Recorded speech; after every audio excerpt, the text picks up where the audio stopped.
Ok. Para importar los datos a la base de datos, podemos utilizar diferentes maneras. Si ustedes podrían llegar a utilizar directamente desde QGIS, establecer la conexión y utilizar los parámetros de las herramientas de bases de datos que ese software maneja para que nos haga ese cargue. Otra opción es que nosotros utilicemos esta función de Postgres, de PostGIS que está definida al momento de que nosotros instalamos la extensión. Entonces, él nos va a pedir diferentes parámetros que ustedes están observando allí.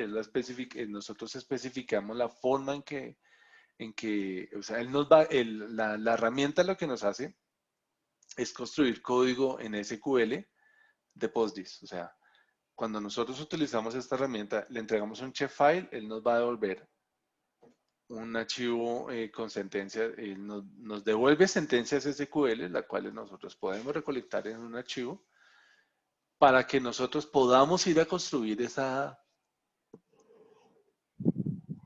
una tabla que nos haga este proceso de cargarnos esos datos que nosotros teníamos en ese checkfile. Nos lo va a hacer a partir de un insert. Crea la tabla y después nos deja disponible como el insert. Algunas especificaciones que nosotros tenemos es como el formato de salida, el sistema de coordenadas. eh, es como, también podemos indicar si queremos que añada las geometrías a una tabla que ya existe. eh, que elimine esa tabla, que borre esa tabla antes de empezar a cargarlo.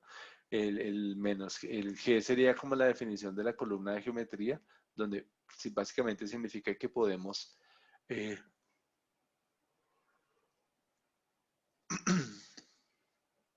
definirle el nombre de la geometría que queremos que tenga. En muchos ejemplos de la literatura ustedes encuentran que es geom.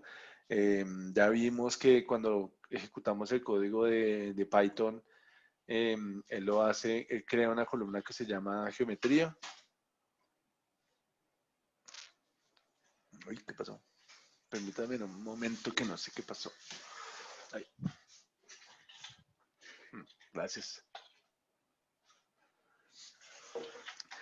También podemos definir la política de qué hace cuando se encuentre con geometrías nulas, porque pues puede llegar a suceder, o sea, geometrías que no sean válidas.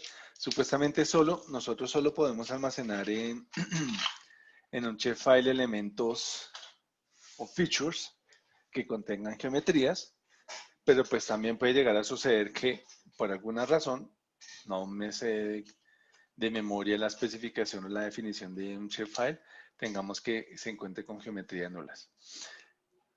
Podemos indicarle que crea un índice espacial dentro de la columna geométrica al momento de ejecutarlo, lo cual es supremamente útil y es muy importante que ustedes lo realicen. La codificación de los archivos, porque pues, el archivo el shapefile puede venir con tildes, entonces nosotros necesitaríamos cosas como que indicarle si es UTF-8 o si es un Latin 1 para que no le da esos caracteres especiales. Si nosotros indicamos el parámetro menos G mayúscula, estaremos diciendo que los datos, que los datos se van a almacenar en una tabla de tipo geography y no en una tabla de tipo geometry, la especificación de las coordenadas. Como les he mencionado, nosotros vamos a trabajar los datos en geometry, no, no vamos a especificar que sean datos de tipo geography. Y la dimensión es que si nosotros queremos especificarlo, que los datos sean bidimensionales, tridimensionales de altura o tridimensionales de medición, o que sea tetradimensionales. Ya el ejemplo simple es como lo que lo que ustedes están observando aquí se llama la función, la primera parte es el llamado a la función que nos hace esa conversión, a la asignación del sistema de coordenadas, la definición del nombre de la geometría, la definición del nombre de archivo que va a construir, seguido de la tabla en la que nosotros queremos que almacene los datos, o sea, eso es importantísimo tenerlo presente. Y este slash, digo, este menor que, realmente no es el nombre correcto de cómo mencionarlo acá, sería que cuando ejecute este proceso, lo almacene en este archivo. Porque si nosotros no le indicamos eso, nos va a salir en consola lo que estamos ejecutando y pues esa no es la idea, ¿no?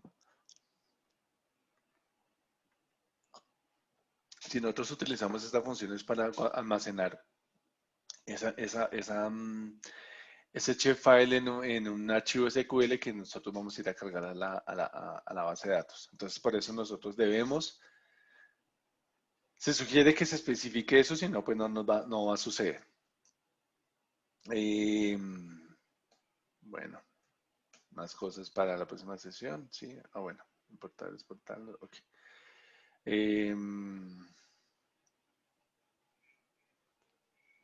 Bueno, sigamos así. Nosotros podemos tener diferentes esquemas, algo que yo les estaba mencionando hoy, pero para poder ejecutar consultas, como ya les mencioné previamente, siempre debemos especificar el nombre del esquema donde se contiene ese elemento que queremos ir a consultar, sea una vista, sea una tabla. En el caso de que nosotros no especifiquemos el ejemplo siempre que ustedes están observando ahí es que voy a consultar todos los elementos de la tabla suelos. Entonces, lo primero que va a hacer es buscar esa tabla suelos en los esquemas que estén especificados en una variable específica que existe dentro del sistema gestor, que será ese search path. Si él no encuentra esa tabla que nosotros tenemos mencionada allí, pues nos va a arrojar un error, dice que no encuentra el elemento. ¿Y a qué viene con esto? Nosotros podemos especificar en el search path, podemos pedirnos que nos muestre las rutas que le están configuradas para buscar y ahí nos va a decir cuáles son los elementos que tiene disponibles. Normalmente en una base de datos espacial pues sería public y topology, pero si nosotros vamos a tener otros esquemas como el que ya les mostré a ustedes dentro del ejemplo, o sea, digamos este CityDB, lo que podemos hacer es que agregamos, modificando el search path de esa base de datos, por eso es la base de datos que nosotros tenemos que ponerle acá. Y acá le indicamos todos los esquemas que queremos que utilice para consultar. A partir de esto, lo que ganamos principalmente es que ya no es necesario ir a especificar siempre el esquema en el cual pertenece la tabla, pues, de lo que nosotros queremos hacer. Entonces, este tipo de cosas, como lo que ustedes están observando aquí, esta sentencia, este alter database, también puede llegar a incluirse en esos archivos, en esa configuración SQL al comienzo que ejecutamos desde el batch. ¿Sí? Pueden manejarlo todo desde un esquema y lo que hacen es, cuando están creando la base de datos, pues ustedes la modifican y le agregan este parámetro para que lo tenga en cuenta y lo almacene y ya ahí en adelante cualquier consulta, todo lo que tenga que definir no deban agregarlo, ¿no? Eh, este es un ejemplo de cómo, de que nosotros exportemos directamente hacia la base de datos, o sea, podemos exportar efectivamente todos los datos que tenemos allí sin ninguna especificación, o si queremos hacer un filtro de que solo saque algunos elementos, pues lo haríamos de esta manera como, eh, perdón, corrijo, o sea, tenemos la base de datos, queremos sacar elementos de la base de datos, o sea, ya hicimos un shapefile a base de datos, ahora queremos hacer base de datos a shapefile, lo podemos hacer de esta forma, PostgreSQL hacia shapefile, hacemos el llamado donde le indicamos cuál es la tabla que nosotros queremos almacenar y si queremos hacerle algún filtro, pues al momento de consultarlo, pues ya le especificamos el tipo de almacenamiento que queremos hacer.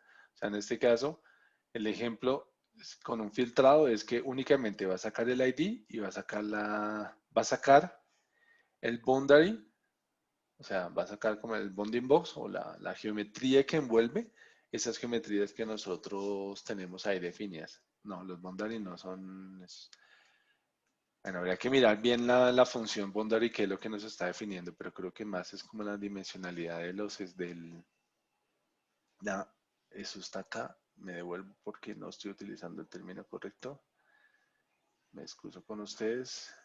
Y nos estaría indicando, muy seguramente creo que el boundary nos está indicando el contorno de la figura de la geometría, no bounding box. Son definiciones totalmente diferentes. Creo que es más el contorno. Entonces, si yo tengo una línea, le pido el boundary, lo que va a hacer es exportarme dos puntos, los puntos de inicio y de final de la línea. Esa es una forma de que nosotros podemos llegar a definirlo. La otra es que nosotros trabajemos directamente sobre GEDAL. En este caso, pues significa que en nuestro computador tenemos configurado GEDAL y para eso utilizaríamos pues la función simple, el ejecutable simple de GEDAL de conversión de sistemas de formatos de almacenamiento, OGR to OGR. Eso es básicamente lo que nosotros lo queremos definir. Pero pues sí es importante tener presente que de qué manera nosotros lo vamos lo vamos a leer y hacia dónde lo vamos a guardar. Entonces eso es el elementos a tener presentes. O sea, digamos, en este caso se va a ir a guardar en una base de datos de Postgres. O sea, vamos a ir a almacenar unos datos eh, donde le estamos diciendo que lo va a ir a almacenar en una tabla. En este caso, pues va a ir a almacenar estos archivos en esta tabla que es usos, p usos code.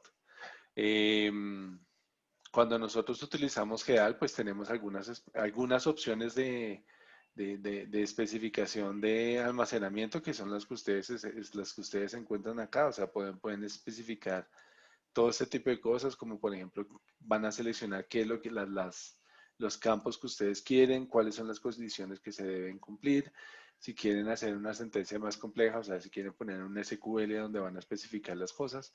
Del formato de destino pueden escoger obviamente en qué formato quieren almacenarlo, pues si lo necesitan en algún formato que no sea un JSON, un shapefile o algo así, pues ustedes pueden especificarlo. Lo primero que hay que hacer es verificar cuáles son los formatos que soporta esa versión de GEDAL específica que ustedes estén utilizando. Pueden llegar a definir las variables de los datos de entrada o el de destino, el sistema de coordenadas por si lo reciben en un formato, pero pues desean hacer la conversión, también es algo que se puede llegar a especificar acá. Entonces son diferentes, son múltiples parámetros que nosotros tenemos ahí definidos de GEDAL, inclusive hay algunos que ya son propios de PostGIS específicamente hablando. Entonces este ya es un ejemplo muy puntual de exportar datos hacia un archivo GML o exportar los datos nuevamente en un archivo KLM. Otra forma en la que ustedes también pueden importar sus datos es si utilizan FME y pues ya como lo mencionaron tanto Santiago, lo ha mencionado en el curso de procesamiento o Marjorie, creo que en este caso, en este curso es que nos ha hablado de esto, pues nosotros tenemos la herramienta, el FME, que es el Feature Manipulation Engine, que es una herramienta ETL donde básicamente para extraer, transformar y cargar datos. Es supremamente útil para datos espaciales. Eh, pues en tareas sencillas, puede tener sus dolores de cabeza en la forma en que se modela a partir de esta herramienta.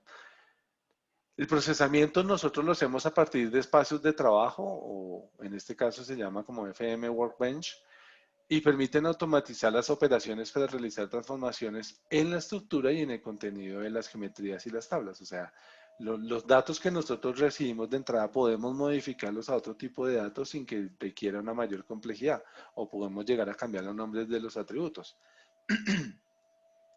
Su practicidad y mayor complejidad es que, o sea, así como es tan sencillo, pero a la vez es tan complejo, es importante tenerlo presente, es que el manejo que nosotros hacemos de los objetos se hace a partir de arrastrar y soltar elementos. Porque de hecho, de la misma manera es que nosotros conectamos los diferentes transformadores que nos hacen los cambios. Esta gráfica es seguramente muy parecida a la que nos presentaron sus compañeros en las otras clases, donde tenemos elementos que o el ejemplo simple que lo traigo aquí es como para poner ya un poco más en contexto es, tenemos unos datos de entrada con una forma geométrica específica y podemos llegar a ajustar esos datos para que sean almacenados a partir de otra representación geométrica, que en este caso sería, pues, digamos, una representación tridimensional de los casos. Aunque hablamos que puede contenerse elementos simples, podríamos llegar a tener elementos mucho más complejos como este ejemplo de esta diapositiva que yo les estoy mostrando ahí, donde en el caso específico esta gráfica que ustedes están observando es parte del trabajo porque ni siquiera está todo. Es solo una parte de la conversión de los datos de servicios públicos del acueducto de Bogotá. donde lee todas las geometrías, les hace una asignación de coordenadas tridimensionales, o sea, coge todos los elementos, los agrupa en uno solo, esa es como ahí es cuando uno dice la practicidad, todos los archivos están cargados por separado, hace operaciones en cada uno de ellos, después lo consolida en un único elemento y a partir de ese elemento hace operaciones donde finalmente vuelve y lo separa y aquí este proceso es para separarlos o quitarlos de esa agrupación inicial que se hizo, digamos, en este transformador. Entonces, por eso es que reviste o radica su mayor complejidad y de hecho este proceso que está acá es supremamente corto, hace falta mucho más procesos. La lógica es, para los que han utilizado el Model Builder, pues es algo bastante similar, solo que hay muchas cosas que son más sencillas de hacer sin lugar a dudas desde el Model Builder. Ya está, o estamos muy acostumbrados a trabajar en Esri, entonces ya conocemos cómo funcionan las herramientas que ellos tienen disponibles. Un ejemplo simple que que tengo aquí que les muestro, voy a quitar como la pantalla completa. Quiero mirar si sí les dejé esos datos disponibles. Veo que no. Venga, miramos si ahí está. No. Entonces se los dejo por si lo quieren después replicar. Bueno, entonces ese es el archivo que les puse ahí. Son dos archivos realmente los que bueno, son dos procesos, sí, efectivamente. Acá los tengo.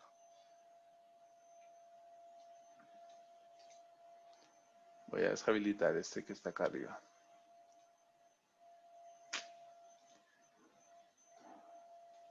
Todos los elementos.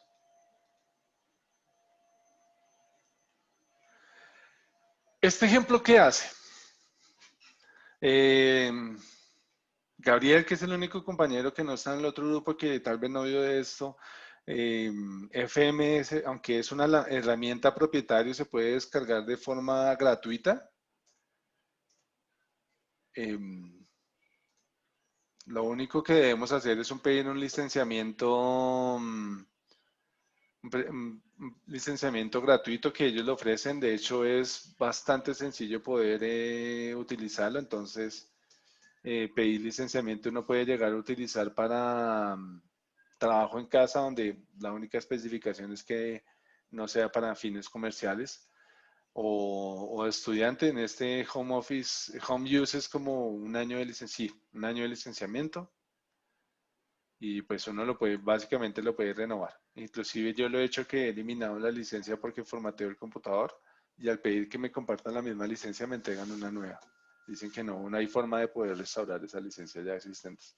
O a partir del licenciamiento como estudiantes, donde pues se los dan por 4 meses, pero pues son renovables. Realmente no me parece nada complicado la solicitud de licenciamiento allá. Pero es una licencia costosa, es bastante costosa. Si ustedes entran a mirar la documentación o si miran lo que ofrece eh, Esri, de hecho, esta ventana que ustedes ven acá es un Workbench de FME, una versión, pues yo tengo instaladas las dos herramientas en este equipo y en un proceso que estoy haciendo en estos momentos que ustedes observan aquí, bueno, me lo muestro como para que sea un poco más complejo lo que está haciendo, más extenso. Entonces, de todo este proceso que él está realizando, esto ya está hecho, está pensado directamente sobre ArcGIS Pro. De hecho, si ustedes lo ven aquí, aquí inclusive estoy dentro de ArcGIS Pro y aquí está la ETL disponible. Uno de los defectos de utilizar Data Interoperability es que él solo funciona en Windows. Si uno lo utiliza sobre ArcGIS Desktop, solo funciona en 32 bits, entonces tiene limitaciones de RAM, tiene limitaciones de manejo de memoria. O sea, no puede manejar más de 3 por defecto 2 gigabytes de archivos o de memoria temporal dentro de la RAM. Es manejable, se puede configurar a 3 gigas, algo que es supremamente poco robusto cuando uno está hablando de datos, digamos en el caso que esté procesando datos de toda Bogotá, como son los ejemplos que estoy ejecutando aquí. Entonces sí se necesita trabajar sobre ArcGIS Pro si ustedes estuvieran utilizando Data Interoperability. Ya volviendo aquí al tema, en este caso los datos de entrada son un archivo Excel, que es el que les muestro, cómo también pueden llegar a utilizarlo y configurarlo. Vean, aquí uno lee el archivo Excel y cuando lee el Excel él les muestra las hojas que él va a cargar dentro de ese Excel. Este es un ejemplo que está disponible ahí, inclusive en la documentación o en los de FME. Se puede escoger la tabla que uno va a leer y al momento que está leyendo el Excel en este caso, el Excel trae ya las coordenadas, tiene unas coordenadas ahí disponibles pues vamos a leerlas y al momento de que uno las está leyendo, aquí, que está tomando sacando los atributos, acá le muestra una previsualización de lo que uno va a leer, pues puede llegar a especificar qué tipo de datos es el que ustedes van a cargar. Y en este caso, un dato por defecto para un punto es que sea el tipo de coordenadas. Entonces, ya al especificar el tipo de coordenada que voy a empezar a leer, o sea, mientras que la longitud de la X y la latitud de la Y, pues significa que cuando nosotros le especifiquemos el sistema de coordenadas, una de las cositas ahí que no me gusta tanto de esto es que los nombres de los sistemas de coordenadas varían, o sea, digamos, yo lo busco por 4326 y miren la forma en que lo presenta. Por defecto de la herramienta es este que está acá, pero pues no, me está mostrando 3 posibles opciones para una misma consulta. O sea, no entiendo el por qué, pero pues ya también es que es la forma de que está definido y que soporta diferentes herramientas para reproyección y por lo visto cada una de esas herramientas le tiene un nombre diferente o forma de llamar diferente. Se cargan los datos y pues la proyección la modificación es realmente sencilla. El archivo de salida va a ser una conexión a PostGIS, uno de los formatos de salida que manejas PostGIS. Entonces, si yo quiero, puedo especificar una nueva conexión y miren los datos que me piden. ¿Encuentran ustedes algo extraño en lo que él nos está consultando para hacer la conexión a la base de datos de PostGIS?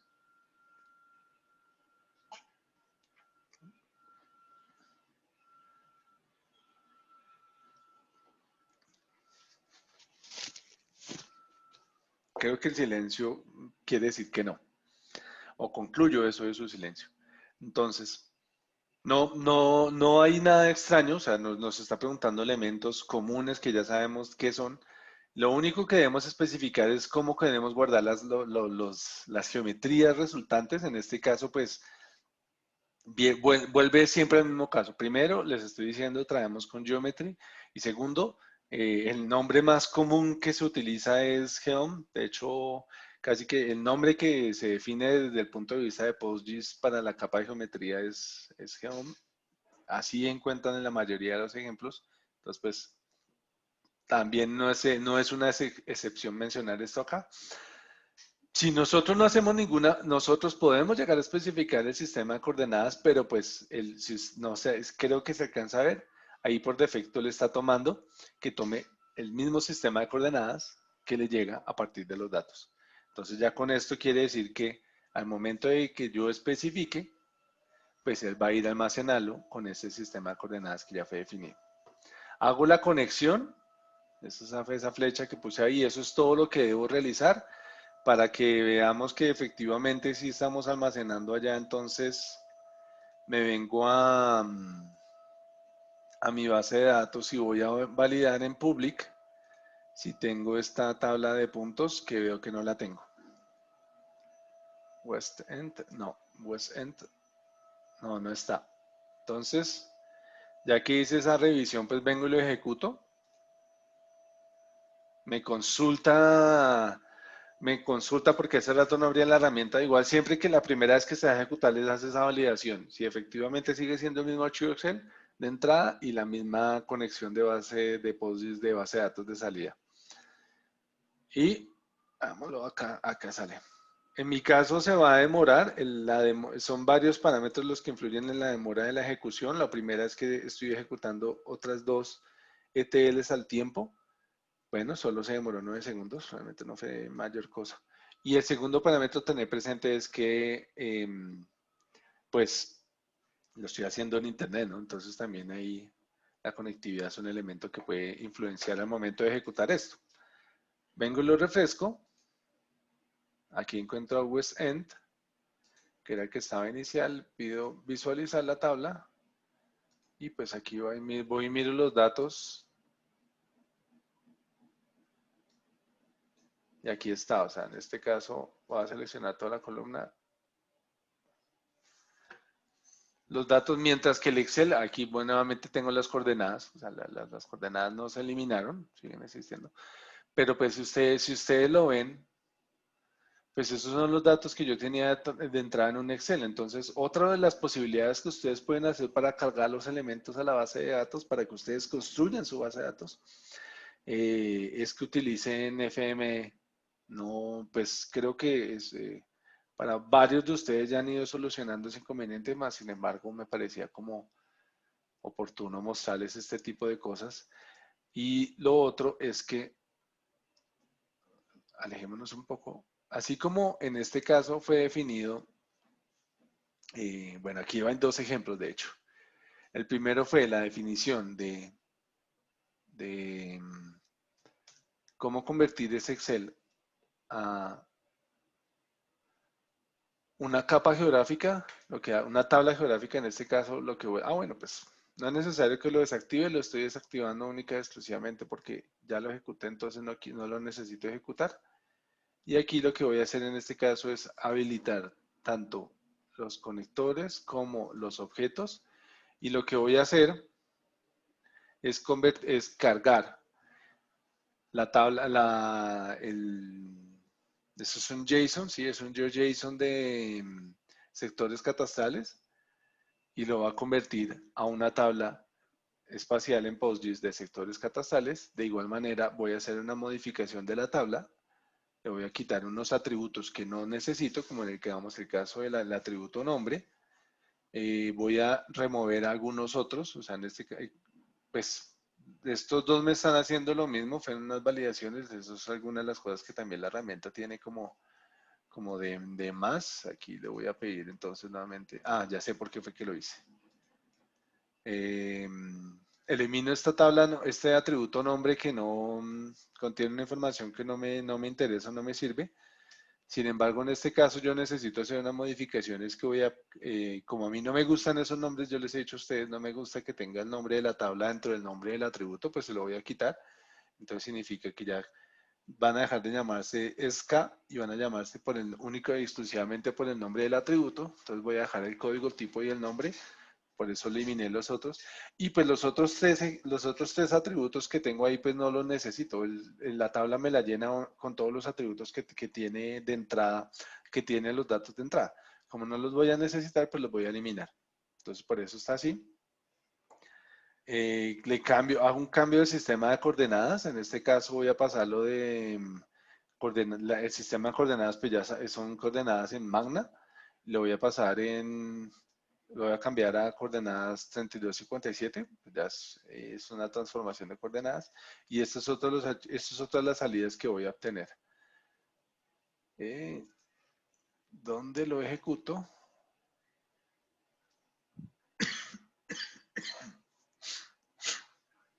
Aquí está haciendo la proyección. Voy a mirar si cuando les compartí los datos también les entregué esto. Creo que no les estoy suministrando, efectivamente no les estoy entregando eso, el sector catastral. Ya les voy a compartir eso, se los dejo ahí en esa misma carpeta. Lo voy a dejar dentro del data.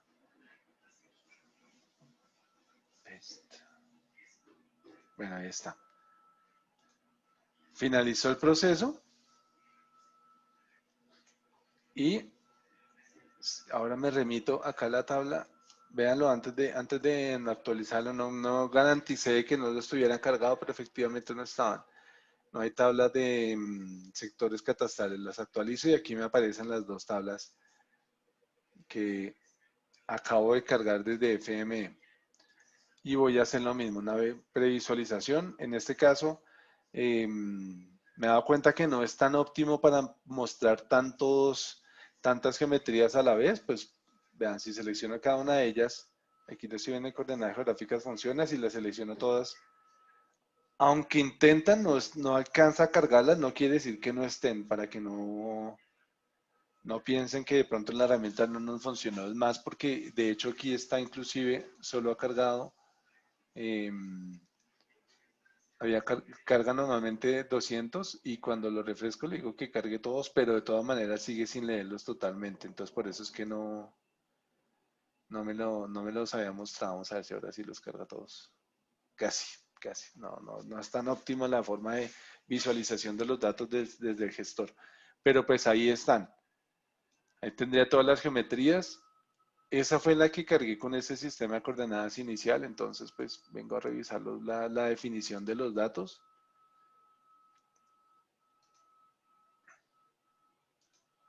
Pues miremos más bien es la definición de la tabla.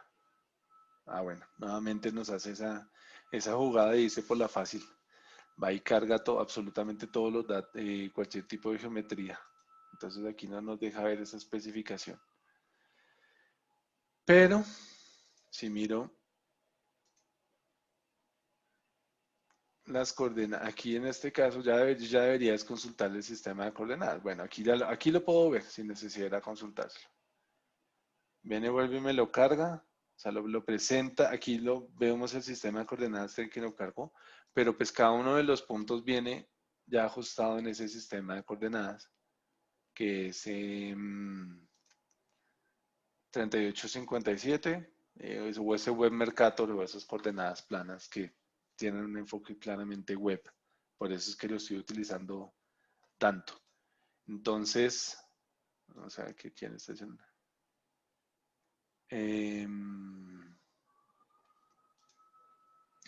Entonces ahí eso era algo que quería mostrarles también de dónde podrían llegar a cargar sus datos. No solo, bueno, aquí ya es una especificación mucho más detallada de lo que nosotros podemos llegar a cargar a partir de FME y finalmente, esperen, copio este puntero porque no me va a copiar.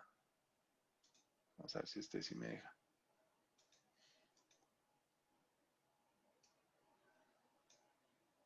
Ya que querramos verificar que el sistema de coordenadas fue bien definido, entonces hagamos acá la consulta. No lo hace más grande. Bueno.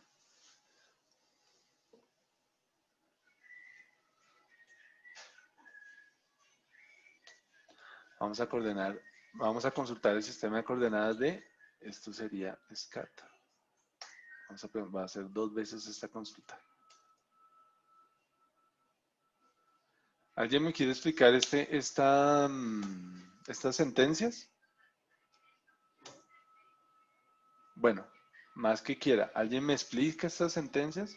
Esas consultas que estoy haciendo ahí. ¿Mm? Pues si está creando una vista basada como es una vista que está uniendo, a ver, estoy diciendo que seleccione mis dos, no, una geometría y un nombre de la tabla de departamentos y municipios. La tabla de departamentos la llama de municipios de No, esa se me adelantó. No, la que tengo seleccionada, gracias, Gabriel, pero sí, señor. Ahí está haciendo lo que, bueno, lo dejo terminar, qué pena. Bueno, entonces después de eso ya hace una consulta de la tabla SCAT. Está diciendo que traiga el campo ST grid, la geometría, y lo está limitando como al primer registro, si no estoy mal. ¿Qué significa que yo lo limite al primer registro? Que la consulta puede traer 10, pero él solo me va a traer el primer registro de esos 10, por ejemplo. Traerá todos los elementos, o sea, son varias cosas. O sea, cuando lo limito a uno, pues ahí estoy diciendo solo muéstrame el primero y ya no me interesa ver el resto. O sea, casi que es como quiero ver si la consulta me sirve, la ejecuto. Solo traiga uno. Si funciona en uno, bueno, no siempre la lógica que uno aplica para uno funciona para todos. Entonces, pues ahí es como tenerlo presente. Pero en este caso, lo que estoy haciendo es consultándole, todos tienen el mismo sistema de coordenadas, entonces, ¿esto qué es? Esto sobra. Todos tienen el mismo sistema de coordenadas, entonces no importa que yo le pregunte, entonces, pues, que le consulte a uno, que le consulte a todos, pues todos me van a traer el mismo codificación. Entonces, vean el código, mientras que el código de uno es el 3857, que fue la otra que ajusté de FME, del primero es 4686, que es como vienen los datos. Entonces, ambos están funcionando. Ya esto es otro elemento, sí, no tenía presente porque pues sí tengo esta consulta y claro, pero pues ya es cuando, eso lo veremos como en la otra sesión, ya mostrándoles unos ejemplos de cómo podemos tener las cosas ya hechas o ayudarnos con las consultas espaciales que claramente ustedes también tienen que hacer deben hacerle a la base de datos, ¿no? Cargamos esos datos desde FME y otro ejemplo también puede ser es que nosotros carguemos datos directamente desde Python, que eso fue algo que les mostré por una, no me acuerdo bien el porqué de la consulta de Gabriel, pero sí terminé mostrando ese ejemplo. Y este código, el ejemplo es simple, de hecho más que ejecutarles como mostrarles es, los datos de entrada son los datos con unos atributos específicos, los datos de salida solo van a contener esos tres atributos, no van a tener nada más. Ah, bueno, el Python, aquí está mirando el otro. Debemos tener varias cosas presentes. GeoPandas, el SQL Academy, este SQL Academy que para los que vimos bases de datos nosotros hablamos allá sobre este, pero para que lo tengamos presente para los que no vieron programación, fue lo que hoy nos hablaba Gabriel, donde nos mencionaba, cuando él nos hablaba del framework a partir del cual hacía las consultas hacia la base de datos, él nos decía que era bastante similar, o sea, cuando uno utiliza librerías o uno utiliza frameworks es básicamente para, primero, hacerse la vida más fácil y segundo, para que algunos procesos sean de la forma más estándar posible. ¿Qué quiere decir con esto? Que si yo utilizo SQL Academy, entonces, mientras que yo le digo a la librería que le entrego las consultas de la manera que él acepte, como por ejemplo un archivo SQL simple, o sea, digo una sentencia SQL simple, pues él se encargue de traducirla si es que esa consulta simple cambia para cada uno de los sistemas gestores. Entonces, configuro una conexión a base de datos, como ya bien nos habló hoy, sigo pensando en el ejemplo del grupo de Gabriel y de Angie, donde nos decían, eh, configuren la conexión a la base de datos y después hagan la consulta. Entonces, eh, obviamente cada uno de los sistemas gestores pues tendrá sus propias formas de solicitar que se establezca la conexión, pero una vez esté hecha, o sea, el sistema se encarga de hacerlo, el SQL Academy se encarga de hacerlo, y ya cuando él tenga la conexión, pues yo sencillamente le voy a pedir que vaya y almacene los datos allá. Entonces, este es un ejemplo. Por favor, actualícelo a sus bases de datos. Si ustedes lo van a ejecutar nuevamente, va a hacerlo sobre mi base de datos. Entonces, pues esa no es como la idea o el propósito que lo hagan. No es que me llenen cosas a mí, sino que lo tengan para ustedes. Y es algo que nosotros hemos visto a lo largo del curso. Que voy a ver si aquí tengo un... De hecho, me queda más fácil mirar acá. No, no lo tengo. Voy a cargar un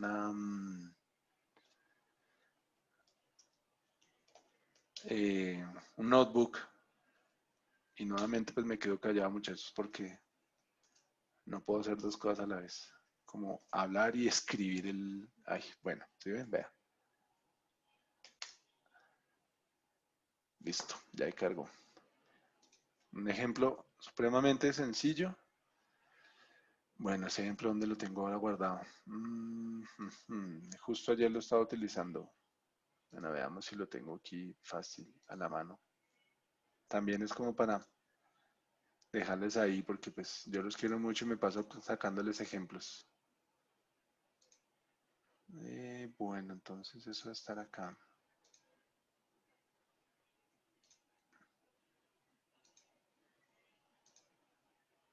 Sí, aquí está.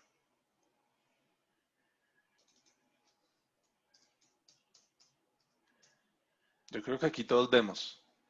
Si no, me corregirán. Llamamos el SQL Academy. Vamos a cargar los datos desde GeoPandas y procedemos a subirlos. GeoPandas nos va a hacer tanto el cargue de los datos espaciales como ir a guardar los datos espaciales en PostGIS. Entonces, para eso nosotros lo utilizamos. SQL Academy se encarga de establecer la conexión a la base de datos. Hay otras librerías que no nos aparecen acá, pero sí va a solicitar. O sea, al momento de que ustedes lo van a ejecutar, muy seguramente les debe arrojar 1 o 2 errores. Les va a pedir que les instalen unas librerías y realmente solo ocurre al momento de uno ejecutarlo. Por ejemplo, él va a pedir como un GeoSQL Academy. Es que no creo que me lo muestre. Aunque fue algo que instalé ayer. Vamos a ver si me lo muestra.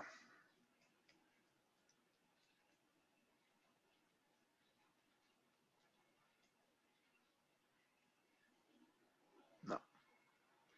Ah, bueno. Una de las cosas que me puede pedir es que SQL Academy funciona sobre o se basa en las otras librerías para establecer las conexiones. Caso específico de Postgres, pues lo hace sobre Psycho G2. Entonces, pues, obviamente tendríamos que instalarla allí y más adelante, pues, eso es lo primero eso los instalé fue a partir de los errores que me sacó porque no tengo las extensiones, las librerías, perdón. La otra es la de GeoAlchemy 2. Entonces, pues, ya es para que él nos tome, no me deja, para que él tome los datos espaciales y los envíe. Y el proceso es bastante simple. Esto está muy comentado porque eran otros archivos que lo utilicé en otra clase. Entonces, leemos los datos. En este caso solo me interesa llevarme municipios y departamentos. No creo que los necesiten, pero pues si los necesitan se los copia ahí. Creamos la configuración, la conexión a la base de datos. Y ya en la base, donde parámetros básicos, o sea, base de datos, usuario, contraseña, y después de la arroba viene la URL junto con, de hecho, en la URL es donde viene la base de datos y creo que por lo visto está el puerto y la base de datos.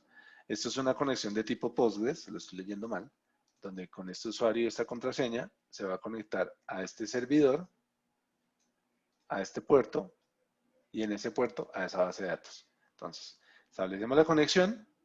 Después de que tenemos la conexión, pues nosotros hacemos ir a guardar los archivos. En este caso, el proceso, lo descomento, es para que guarde municipios y guarde departamentos, donde me remito a la base de datos si ya lo tengo. Así aquí ya los tengo. No los voy a ejecutar porque se demora bastante más aún la de municipios, que porque municipios son más de 100 megas, son 150 casi.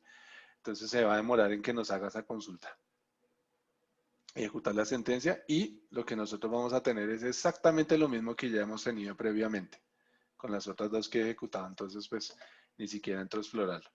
Pero este código, nuevamente, también se los voy a dejar allí disponibles.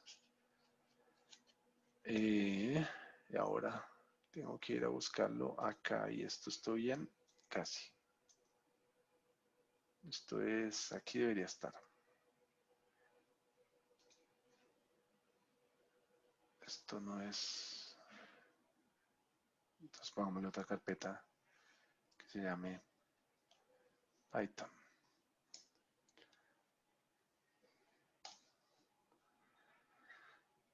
Data.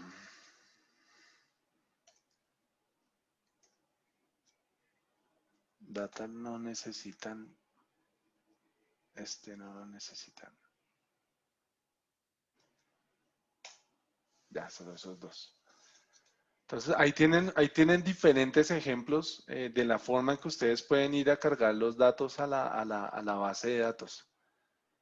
Entonces, ya, eso era algo que creo que algunos de ustedes todavía estaban teniendo inconvenientes o no habían encontrado la forma de hacerlo. Hace parte de un curso de maestría también es que ustedes intenten solucionar los problemas más que yo se los suministre, se los dé solucionados. Entonces, por eso se los estoy compartiendo ahora. O sea, para los que no, para los que todavía tenían como ese inconveniente para hacer estas cosas, por eso se los estoy compartiendo y por eso ya como que me salté el mismo orden que tenía dentro de la sesión de hoy para que ustedes tuvieran esto. Estos materiales, todos funcionan. El FME funciona. Digamos que Gabriel, no sé si lo ha utilizado, pero pues Angie ya lo estaba viendo. Creo que Angie también lo instaló en su máquina. Entonces ahí viene el trabajo en equipo que ella podría como explicarle un poco cómo es. Y pues si ustedes fueran a cargar sus datos sin hacer ninguna modificación, lo podrían hacer ahí directamente. O inclusive algunos ajustes como cambios de nombres o eliminación de atributos. No es nada, pero nada complicado de hacer. Entonces no le veo tampoco un problema de que lo hagan directamente, lo hagan ahí en FME o en Python, que básicamente todos los que estamos en esta sesión hoy tenemos conocimientos de Python, entonces tenemos en la capacidad de hacerlo. Y pues de hecho inclusive les estoy entregando el código eh, hecho. Ya los cambios que ustedes tendrán que hacer son mínimos para que puedan subir sus datos. ¿Tienen alguna consulta de lo que estuvimos hablando acá del cargue de datos o la importación de los datos hacia la base de datos? ¿O tienen preguntas que quieran hacer para todo el grupo? Estoy bien, abrir la encuesta. No es difícil. Por mi Veo que parte no, no. profe. No, entonces veo que no, los grupos no.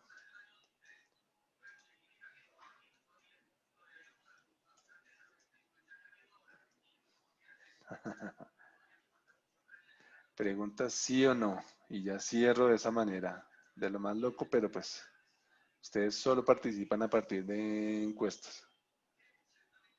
Entonces, pues les hago encuestas. Profe, una duda. Sí, dígame. En ese último parte que estábamos viendo, pues yo no la conocía y está bastante interesante. Uno podría, por ejemplo, conectarse. Hay algunas, no sé, servidores que generan sus propias APIs para que uno se pueda conectar a esas APIs, procesar los datos en local y, por ejemplo, subirlos a la base de datos de uno. No sé, por ejemplo, en el caso de datos de el DANE de Brasil, que es como el DIPG, ellos tienen una API y uno se puede conectar como a ese servidor web de allá y uno descarga los datos y los procesa. Por acá yo me imagino que uno debería poderse conectar a ese tipo de soluciones, porque a uno lo que le dicen es cómo conectarse a la API y ya, manda uno las consultas que necesita, descarga y procesa. No, bueno, como es una API, entonces ya es muy específico, digamos, si es sobre, pues la API vendrá hecha específicamente sobre un lenguaje. Pero, por ejemplo, si hablando, no sé si usted se refiere como a FM o se refiere a Python, más la pregunta. Porque si Pues habla. no sé, es que he tenido como la oportunidad de ver ese tipo de APIs, particularmente me pasó con los del IPG Brasil, que Ujú. ellos, pues para que uno no tenga que hacer todo a punta de clics, cada año que descarga uno los datos de ellos, lo que hace uno es como, ellos le dicen, mire, esta es la API, que es básicamente es una URL, y si usted quiere consultar la tabla de, no sé, Producto Interno Bruto, pues lo que tiene que correr es esta sentencia. ¡Pah! Se la genera y descarga los datos en un formato data frame si lo está corriendo desde Python o en un formato tabla si lo corre desde R. Ah, no, supremamente, pues eso sí es una entidad muy organizada para que sea tan amigable con el usuario para hacer este tipo de cosas. Hablemos de IDECA. IDECA ha avanzado muchísimo, pero IDECA nos deja disponibles solo map servers. Y, por ejemplo, o sea, si yo quiero utilizar un map server, obligatoriamente ya tengo que venir a trabajar sobre Esri.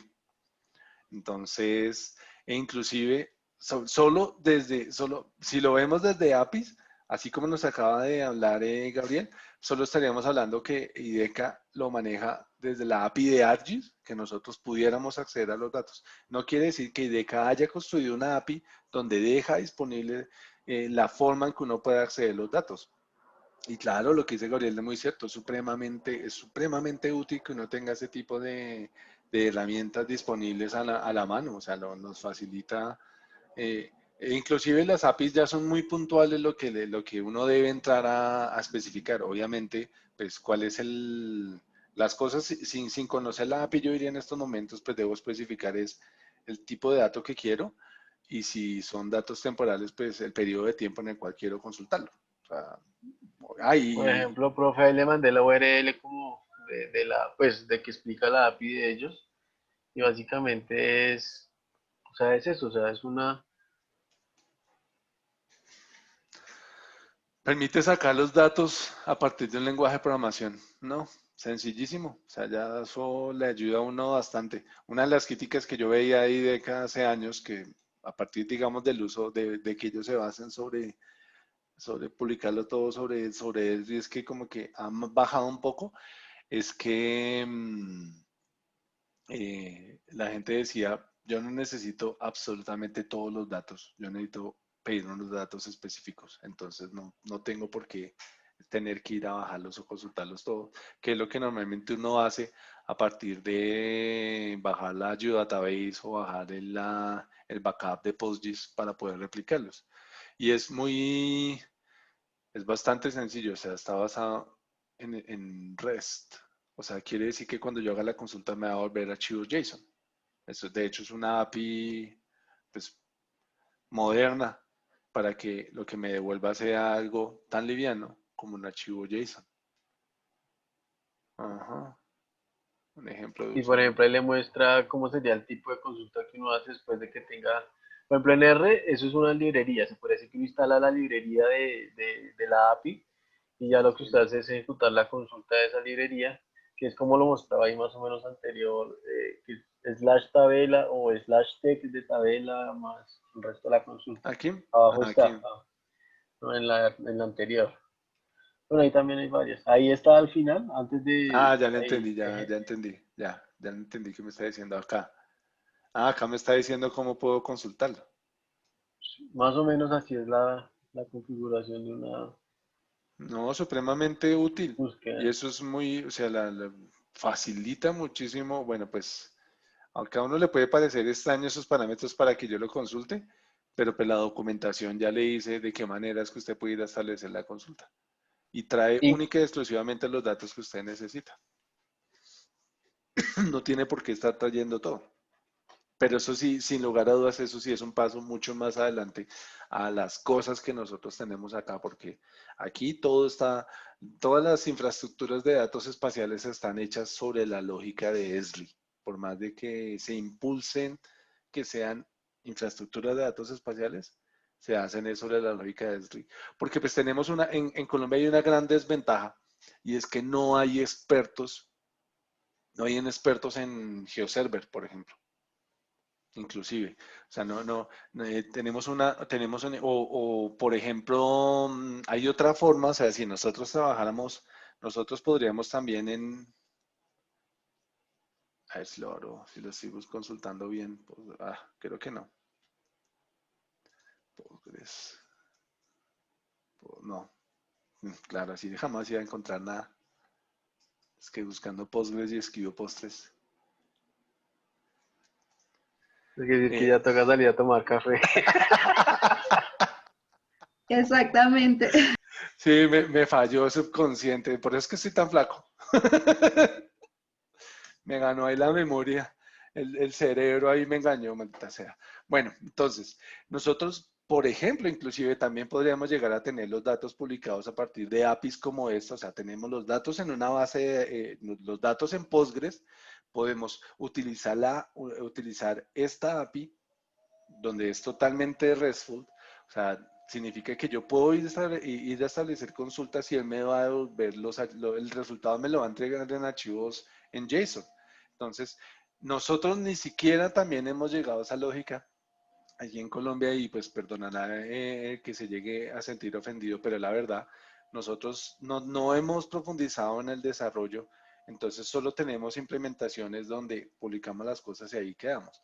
Y la observación de GeoServer es cierta. O sea, conozco entidades que duraron años buscando expertos para poder intentar salirse de ESRI, pero aquí en Colombia no lo hay porque pues nosotros pues en clase no salimos de poner a funcionar las cosas, pero en el mundo laboral pues ya no es lo que yo les digo a ustedes que cumplan con que se haga, sino en el mundo laboral ya es que yo necesito que tenga unos desempeños o unos rendimientos iguales o mejores a los que obtengo con el otro. Entonces, pues ya eso significa como un nivel de conocimiento o profundidad mayor, no es solo el que nosotros veamos en clase. Gracias por el ejemplo, Gabriel, y por lo que nos comparte. Esto es, claramente nosotros podríamos utilizar este tipo de cosas. De hecho, vean, aquí también lo habla. O sea, es una API que es del estilo REST. Y pues en estos momentos los REST ya nos está, ya, o los REST están pensados para que nos entreguen JSON y no nos entreguen XML, que es el gran odio de XML, o que se le entiende es porque miren todo lo que hay que especificar para obtener un único elemento, mientras que en un JSON nosotros vamos a obtener un elemento supremamente sencillo y liviano y fácil de leer y fácil de procesar.